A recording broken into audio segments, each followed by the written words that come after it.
Good evening my students. इस video में मैं आपके लिए बहुत ही प्यार भरे कुछ सेंटेंसेस लेके आया हूं जो आप स्पीकिंग में इनका अगर यूज करेंगे ना तो आपको अपने अंदर से भी बहुत ज्यादा प्रसन्नता होगी। तो आप समझने का प्रयास करो कि मैं कितने अच्छे सेंटेंसेस लेके आया हूं आपके लिए। ये दिन भर आप बहुत बोलते हो लेकिन क्या सोचा है इनको इंग्लिश में कैसे बोलेंगे, तो समझने का प्रयास करो कि जैसे पहला सेंटेंस लिखा है कल जरूर आना। अब किसी से आपको कहना है कल जरूर आना, अब किसी से आपको कहना है बैठो तो, अरे बैठो ना, तो आप इसको इंग्लिश में कैसे बोलोगे। किसी से कहना है कि मुझसे बात करो ना, मुझसे बात तो करो सही, तो आपको इसको इंग्लिश में कैसे बोलना है। अगर आपको किसी से बोलना है कि अंदर आइए तो सही, अंदर आइए ना, तो आप इसको कैसे बोलोगे। अगर आपसे किसी से कहना है कि एक कप चाय तो पी लीजिए, अरे एक कप चाय तो पी लो सही, तो आपको इसको कैसे इंग्लिश में बोलना है।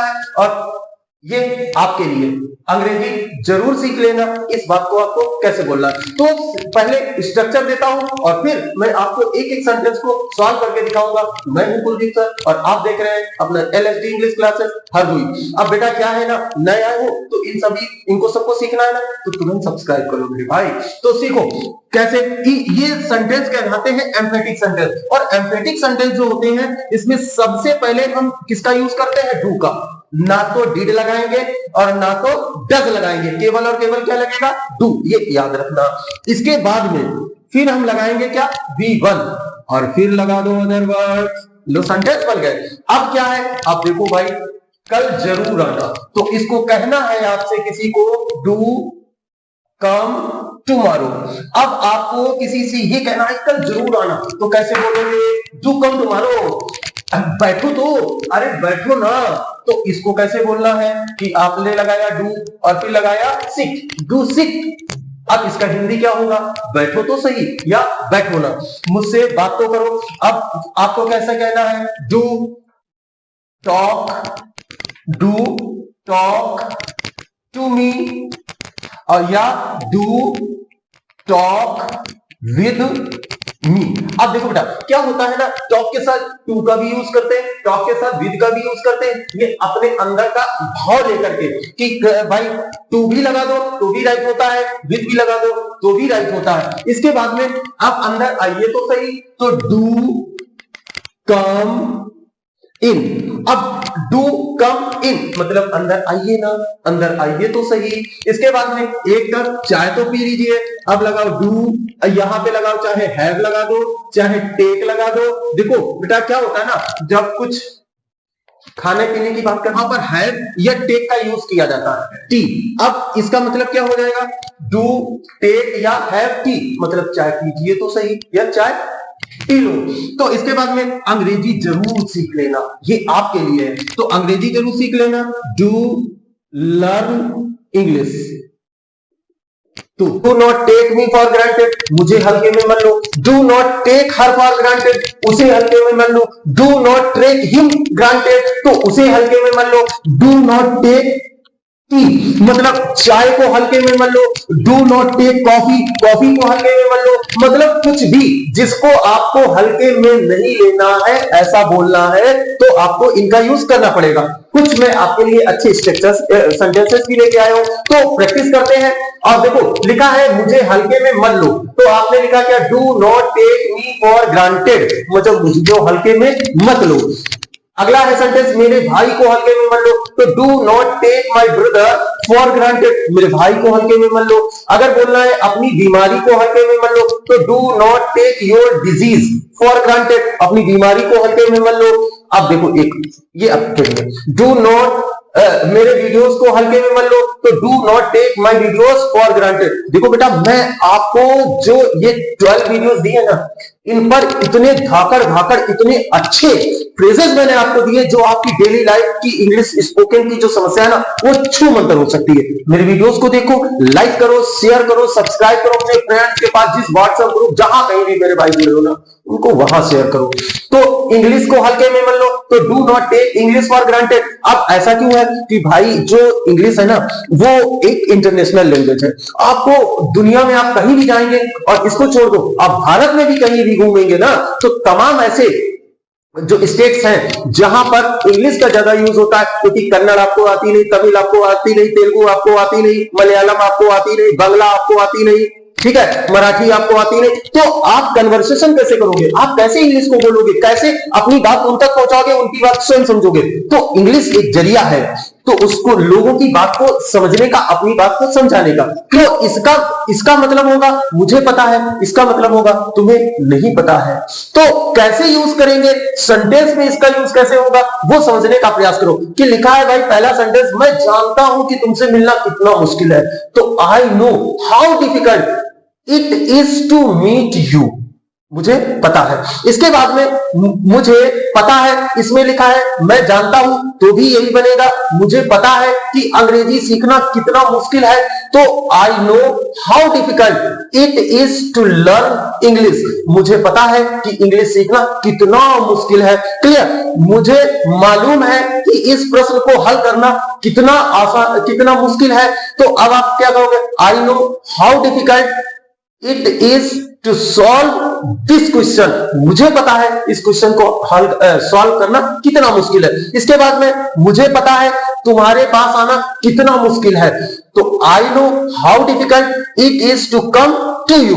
देखो यहां पर बेटा पास आने का इंग्लिश नहीं लगेगा, come to you, come to me, उसके पास आना, मेरे पास आना, ये सब बातें। अब अगला सेंटेंस जो लास्ट है, आपको नहीं पता है कि एक वीडियो बनाना कितना कठिन है। मेरे भाई बहुत मेहनत से सब कुछ एकदम ऐसा अरेंज करते हैं ताकि आपको सब कुछ सिखाया जा सके। स्पीकिंग का एक छोटे से छोटा और जितने थॉट्स आपके दिमाग में आते हैं कि ऐसे इंसान बोल सकता है, ऐसे हम बोल सकते हैं, ये बातें, तो उसको हम सब सिखाते हैं।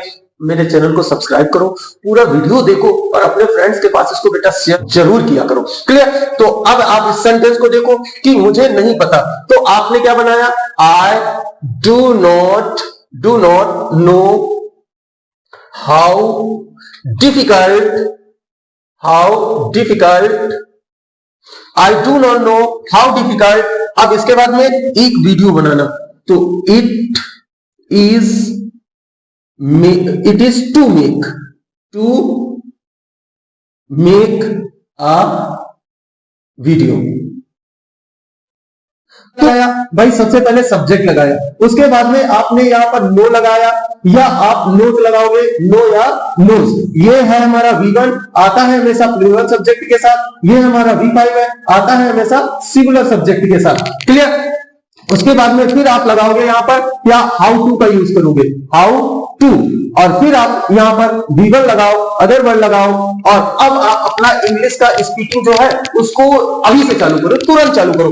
20 सेंटेंस तो आप ऐसे ही सोचो, मन में बनाओ। तो कैसे बनेंगे, जैसे कि यहां पर सब्जेक्ट मान लो आपका ही, शी, बॉय या गर्ल, ऐसा कोई भी सब्जेक्ट है, ये बेटा सब होते हैं सिंगुलर, और इनके साथ वर्ब भी लगेगी सिंगुलर। और अगर आई हो, वी हो, यू हो, दे हो, बॉयज हो, गर्ल्स हो, तो ये सारे सब्जेक्ट होते हैं प्लूरल, इनके साथ वर्ब भी कैसी लगेगी, प्लूरल। मतलब इन सब के साथ में आपको नो लगाना है, इन सब के साथ में आपको नोज लगाना है, हाउ टू लगाना है और V1 लगाना है। क्लियर, तो अब आप थोड़ा सा प्रैक्टिस भी करो। तो जैसे लिखा है मैं अंग्रेजी पढ़ना जानता हूं, तो आपने क्या लगाया, सबसे पहले आपने सब्जेक्ट लगाया, फिर नो लगाया, क्योंकि नो आय के साथ क्या आएगा बेटा, नो आएगा। तो हाउ टू रीड इंग्लिश, मैं अंग्रेजी पढ़ना जानता हूं। उसके बाद में मुझे सबक सिखाना, मैं सबक सिखाना जानता हूं, या मुझे सबक सिखाना आता है। तो आपने क्या लगाया, I know how to teach lesson, ये भी एक फ्रेज है और इसका मतलब होता है सबक सिखाना, मतलब टीच लेसन मतलब सबक सिखाना।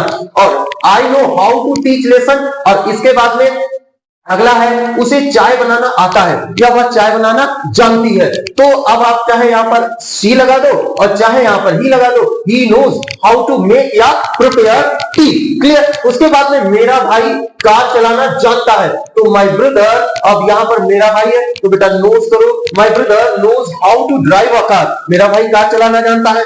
अब मैं अंग्रेजी सिखाना जानता हूं, I know how to teach English, मुझे पता है कि अंग्रेजी कैसे पढ़ाई जाती है। अब अगला ये लास्ट वाला सेंटेंस केवल आपको, क्या तुम मेरा चैनल सब्सक्राइब करना जानते हो? मेरे भाई मैं आप लोगों के लिए रोज बहुत अच्छे अच्छे स्ट्रक्चर्स लेके आता हूं, मैं आपको ऐसे ऐसे फ्रेजेस दिए हैं। ये कौन सा वीडियो है, ये वीडियो नंबर 14 है। और भैया अब 14 और इससे पहले तो मैंने पूरे 10 और 15-15 स्ट्रक्चर्स के भी वीडियो डाले हैं, उसमें तो मैंने 15-15 स्ट्रक्चर्स दिए हैं, आप उनको देखो और अपनी इंग्लिश को इंप्रूव। मुझे तुम्हारे बिना रहा नहीं जाता। आपको क्या करना है, एक सब्जेक्ट लगाना है, उसके बाद में फिर आपको कांट लिखना है, और कांट लिखने के बाद में फिर आपको हेल्प लिखना है, कांट और हेल्प। कांट हेल्प लिखा, फिर आपको यहां पर लगाना है V4, और उसके बाद में यदि कोई ऑब्जेक्ट या अदर वर्ड्स जो भी आपके मन में आए तो वो आप लगा सकते हो। तो इस सेंटेंस देखते हैं और फिर इस पर थोड़ा सा प्रैक्टिस करते हैं। तो देखो बेटा, यहां पर जो सब्जेक्ट है, ये जो सब्जेक्ट होगा, ये इसी व्यक्ति को बताएगा कि वो रह नहीं सकता।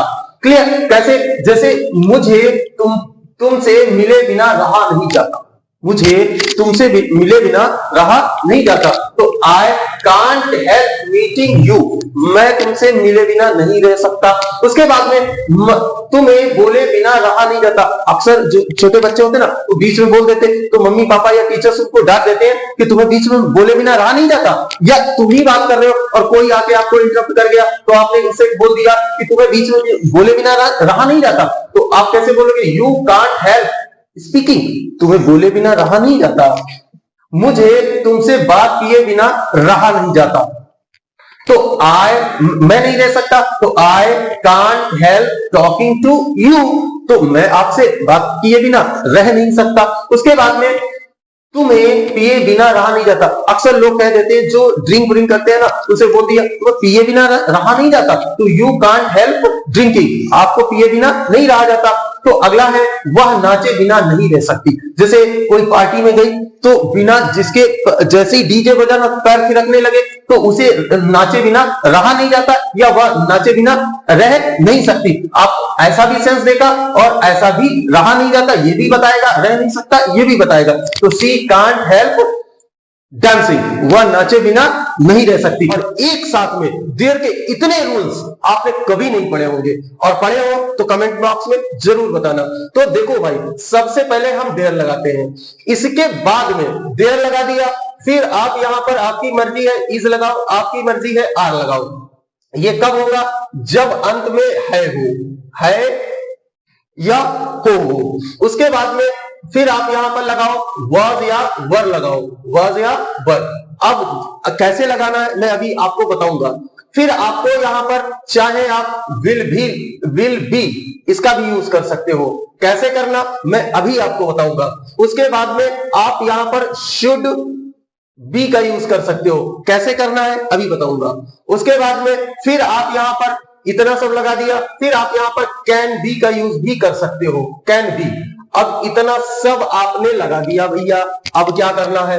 अब यहां पर आप जो चीज है वो नाउन या जो भी शेष बचता है वो अदर वर्ड्स आप लगा दो। यहां पर ऐसे थोड़ा सा लिख लो, नाउन पूरा लिख देते हैं, हो सकता है आप समझ ना पाओ। तो नाउन और अदर वर्ड्स जो है लगा दो।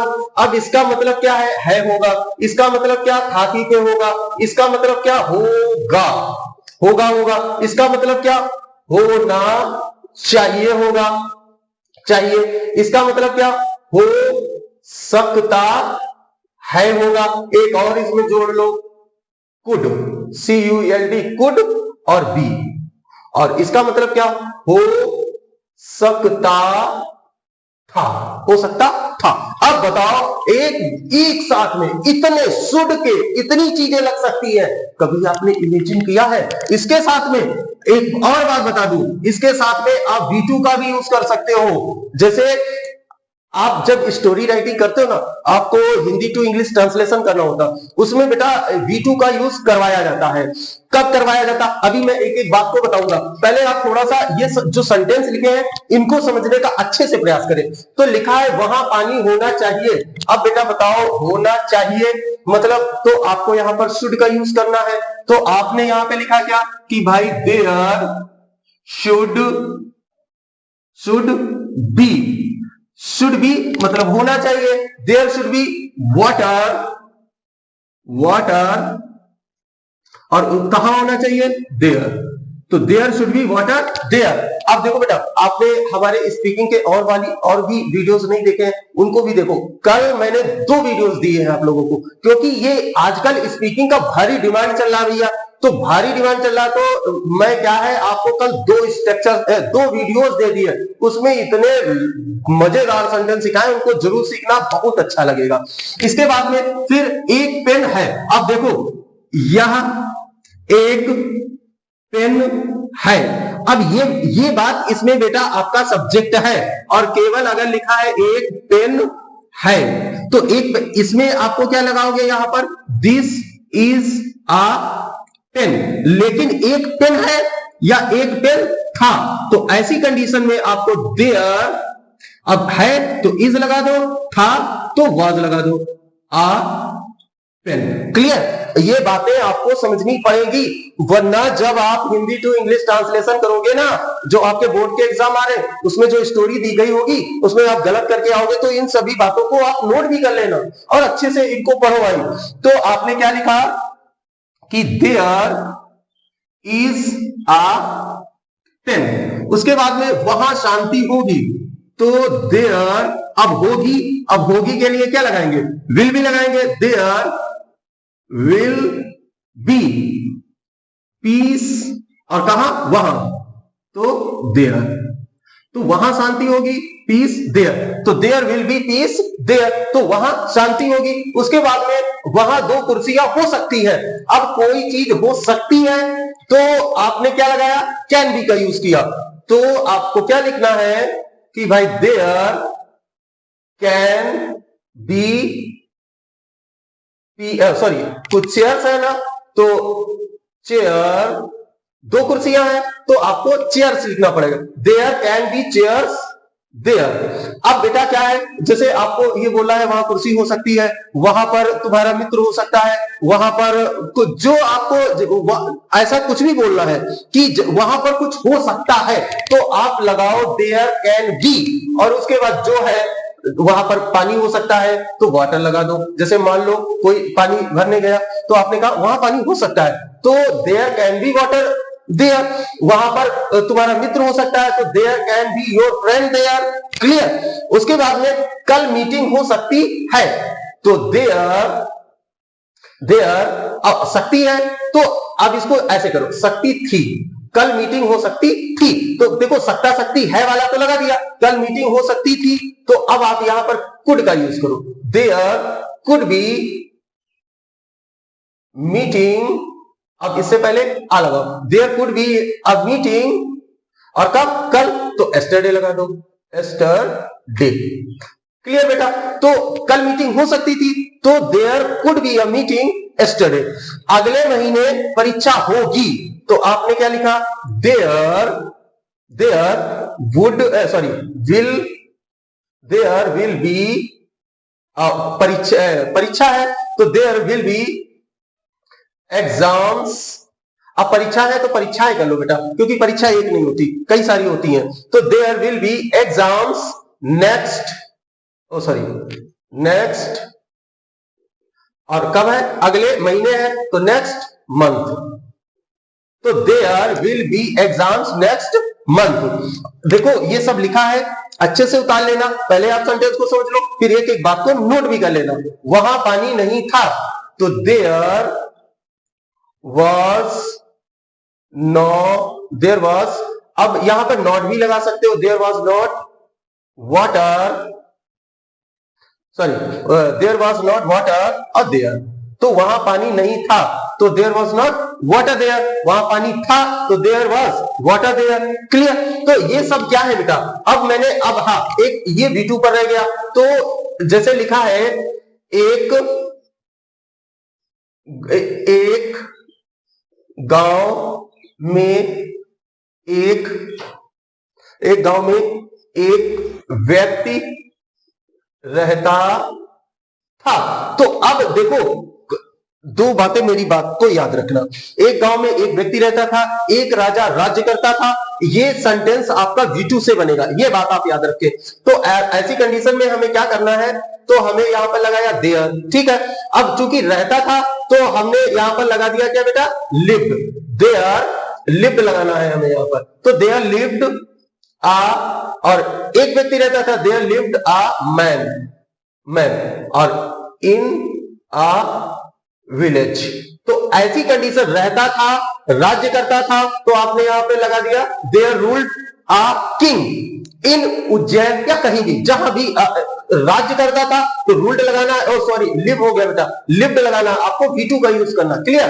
तो there lived a man in a village. जैसे मान लो कोई बड़ा सा सेंटेंस है और आपको इसमें ये नहीं समझ में आ रहा है कि भाई हम सब्जेक्ट क्या लगाए, क्योंकि इसमें सब्जेक्ट नहीं है, तो हमने सेंटेंस को देयर से स्टार्ट कर दिया, और उसके बाद में फिर हमने क्या किया कि भाई पीछे, सबसे पीछे पहुंच गए, तो यहां पर लिखा क्या, रहता था, तो हमने ये लगा दिया। एक व्यक्ति है तो हमने क्या लगा दिया, एक व्यक्ति लगा दिया। एक गांव में तो इन अ विलेज लगा दिया, क्लियर। तो आपको ये सभी चीजें नोट करनी है, समझनी है, आपको इन पर प्रैक्टिस करनी है, बोलने में भी, स्पीकिंग में भी, और इनका सबसे ज्यादा यूज बेटा जो है आपकी स्टोरी राइटिंग में, Hindi to English story writing में इनका काम आता है।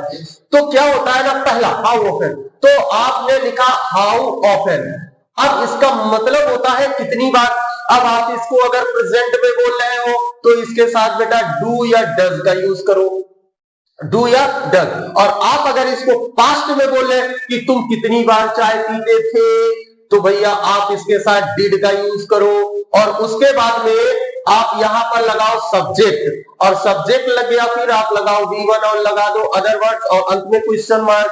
अब इसका मतलब क्या हो गया, हाउ ऑफन डू डज मतलब कितनी बार चाय पीते हो, डिड लगा दिया मतलब कितनी बार चाय पीते थे। तो आप सेंटेंस समझने का प्रयास करो कि भाई तुम कितनी बार एक दिन में पढ़ते हो, तो आप एक दिन में कितनी बार पढ़ते हो, तो जैसे लिखा है कितनी बार, तो सबसे पहले हम WH फैमिली का यूज करते हैं, तो हमने लिखा था हाउ ऑफन। अब ये लिखने के बाद हाउ ऑफन मतलब हो गया क्या, कितनी बार। अब पढ़ते हो तो सब्जेक्ट हमारा क्या है, यू है, प्लूरल है, तो आपने लगाया यहां पर do, how often do you. अब कितनी बार है, करते क्या है, पढ़ते हैं, तो how often do you read. अब इसके साथ में आप एसटीडी भी लगा सकते हो, अब आपका मन है एसटीडी लगाना, एसटीडी लगाओ, रीड लगाना, रीड लगाओ, आपकी मर्जी। तो how often do you read in a day, अब आप एक दिन में कितनी बार पढ़ते हो, और अंत में लगेगा क्या, क्वेश्चन मार्क। इसके बाद में तुम कितनी बार खाते हो, बहुत से आप कहते हो ना कि तुम कितनी बार खाते हो, तुम कितने बार ये करते हो, तो कितनी बार, तो सबसे पहले आपने क्या लगाया, हाउ ऑफन। अब इसके हाउ ऑफन लगाने के बाद करते हो तो मतलब प्रेजेंट का है, तो बेटा आपने यहां पे क्या लगाया, हो, सब्जेक्ट क्या है, तो डू यू। अब खाना खाने का, तो how often do you take, या आप ईट भी लगा सकते हो, नो डाउट, ईट भी लगा दो, फूड। अब इसके बाद में आपने क्या लगा दिया, क्वेश्चन मार्क, तो how often do you take या ईट फूड। अब आपको यहां पे ये बताना है कि एक दिन में, तो आप इसके साथ इन अ डे लगा सकते हो। उसके बाद तुम कितनी बार खेलते हो, तो आपने क्या लगाया, how often do you play, तो how often do you play, और क्वेश्चन मार्क लगा दिया, क्लियर। तो देखो बेटा इनको क्या करना है, आपको इनको पढ़ना है, इनको लिखना है, इन पर प्रैक्टिस भी करनी है। और देखो कल मैंने पैसिव वॉइस का एक वीडियो डाला था, बहुत बढ़िया वीडियो है, एक एक कॉन्सेप्ट को उसमें समझाया पैसिव वॉइस का। अगर वो आपने देख लिया ना पैसिव वॉइस, तो समझ लो आपको पैसिव वॉइस में शासन करना आ जाएगा, तो उसको जरूर देखना। इसके बाद में तुम कितने बार मंदिर जाते हो, तो आपने लगाया how often do you go to temple, how often do you go to temple। अब आपको ये अगर बताना है कि एक हफ्ते में कितनी बार जाते हो, तो इन अ वीक। अब इसके बाद में बेटा अगर आपको एक साल में बताना, तो इन अ ईयर लगा दो, और इसके बाद में अब जो यहाँ पर इन अ डे लगा दो, इन अ वीक लगा दो, इन अ ईयर लगा दो, एक साल में कितनी बार, एक दिन में कितनी बार, एक हफ्ते में कितनी बार, क्लियर। इसके बाद में वह कितनी बार चाय पीता। अब इसमें क्या करना है कि भाई आपने लगाया how often how often does. अब यहां पर बेटा क्या, ये सब्जेक्ट आपका सिंगुलर है तो क्या लगेगा डज, तो उसके डज लगाया तो है कौन, तो वह है हाउ ऑफन डज ही। अब चाय पीता है तो टेक लगाओ, टेक। टेक नहीं लगाना चाहते हो तो आप यहां पर हैव लगा दो, हैव नहीं लगाना चाहते हो तो आप यहां पर ड्रिंक लगा दो, ड्रिंक और टी।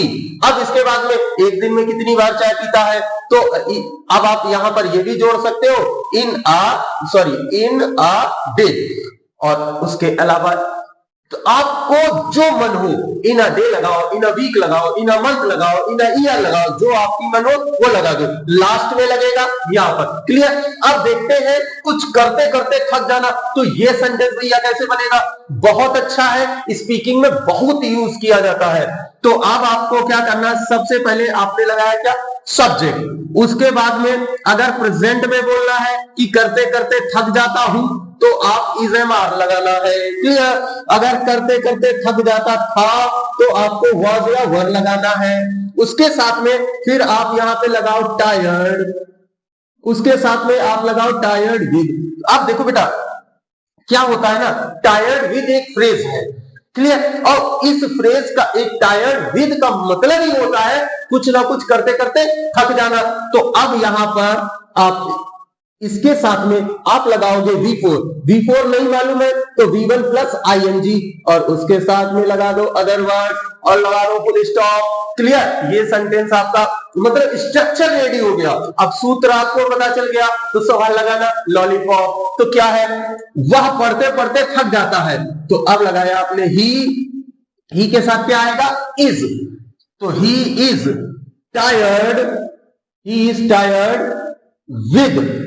और कैसे थकता है, पढ़ते पढ़ते। अब क्या दो बार पढ़ते पढ़ते रीड रीड लगाए ना ना ना ना ना, आपको क्या केवल एक बार V4 का यूज करना है। तो टायर्ड विद पढ़ते पढ़ते तो रीडिंग, तो he is tired with reading, वह पढ़ते पढ़ते थक जाता है। अब आपको ये बताना वह पढ़ते पढ़ते थक जाता था, तो बस आपको कुछ नहीं करना बेटा, तो यहां पर क्या लगा दिया वाज। अब वाज लगा दिया तो पढ़ते पढ़ते थक जाता था, इज लगा दिया तो पढ़ते पढ़ते थक जाता। अब तुम खेलते खेलते थक जाते हो तो you are tired with, you are tired with. अब कैसे, खेलते खेलते तो प्लेइंग लगा दो, तो you are tired with play, मतलब तुम खेलते खेलते थक जाते हो, तुम खेलते खेलते थक जाते थे। तो यहां पर यू के साथ में क्या लगेगा वर, नॉट वॉज। सिंगुलर सब्जेक्ट के साथ इज या वॉज लगेगा, प्लूरल सब्जेक्ट के साथ आर या वर लगेगा, और आई के साथ एम लगता है, आप भी जानते हो। तो इसके बाद में अगला है वह काम करते करते थक जाता है, तो आपने क्या लगाया यहां पर सबसे पहले, तो he is tired with, he is tired with. अब कैसे थकता है, डूइंग, अब काम करते करते तो डूइंग वर्क। लगा लो फुल स्टॉप, बोलो सेंटेंस बनके रेडी हुआ ना। तो he is tired with working, sorry he is tired with doing work. हाँ एक बार बात समझ लो भैया, यहाँ पे आप वर्किंग भी लगा सकते हो। अब आप यहाँ पर वर्क बेटा नाउन है, यहाँ पर वर्क बेटा वर्ब है। क्लियर। वर्ब, वर्क जो होता है ना वो नाउन भी होता है, वर्क का मतलब काम करना भी होता है और वर्क का मतलब काम भी होता है। क्लियर। तो ही इज टायर्ड विद, चाहे डूइंग वर्क लगा दो चाहे he is tired with working लगा दो, काम करते करते थक। मैं दौड़ते दौड़ते थक जाता हूं, तो आपने क्या लगाया, आई थक जाता था, सॉरी था है, तो I was tired with, I was tired with, दौड़ते दौड़ते तो running, I was tired with running, मैं दौड़ते दौड़ते थक जाता था। इसके बाद में वह बोलते बोलते थक जाती है भाई, तो आपने क्या लगाया, शी थक जाती है तो इज लगाओ, she is tired with speaking. अब बोलते बोलते थकेगी तो भैया स्पीकिंग ही लगेगा, स्पीकिंग। तो ये है। तो अब ये क्या है, इनका आप डेली लाइफ में यूज करें, इनको आप बोलने का प्रयास करें। देखिए मैं आप लोगों को यहाँ पर बेटा इंग्लिश सिखाने आया हूं, क्लियर। तो अब आप इनको नोट करो, इन पर प्रैक्टिस करो, इनको बोलो और इनका भी यूज करो, बोलने में भी यूज करो और ग्रामर का भी। मैं देखिए आपको ग्रामर भी सिखा रहा हूं, साथ साथ में मैं आपको नरेशन भी सिखा दिया, मैंने आपको वर्ब भी सिखा दिया, मैंने आपको जो था पैसिव वॉइस का मतलब एकदम विद्वान वाला वीडियो भी दे दिया। अब आप उनको देखो और उनसे सीखने का प्रयास करो, स्पीकिंग भी सीखो और ग्रामर भी सीखो, क्लियर। तो फिर मिलते हैं अगले वीडियो में।